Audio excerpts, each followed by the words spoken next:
Burnout is a real thing. It's talked about a lot. It's one of those key words that people go, oh, burnout in medicine, but it's real. I mean, it's not necessarily the hours worked, but it's the hours worked in what kind of atmosphere. When you look at most high pressure fields, one of the first things that you have to learn if you're performing on stage or if you're doing something very dangerous in the military is what does fear and anxiety feel like to you? And how do you actually, number one, be aware of that in your body, and number two, mitigate that so you can still perform at the highest level. And there is an extraordinary amount of money and time invested in what's called stress inoculation, allowing oneself to be calm in the face of pressure and stress.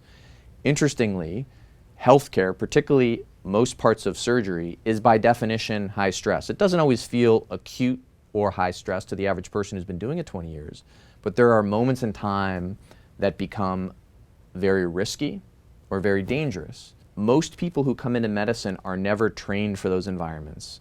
They're never given the tools that allow them to perform in a way that is calm and focused because they've been conditioned or taught themselves to be calm. And so one of the things that I'm very proud of the work we do is rooted in this notion of teaching stress inoculation to nurses, to young physicians, and to teams to allow them, most importantly, to combat long-term burnout that we see in other fields that are high stress when people haven't taught themselves how to be calm and relaxed and focused.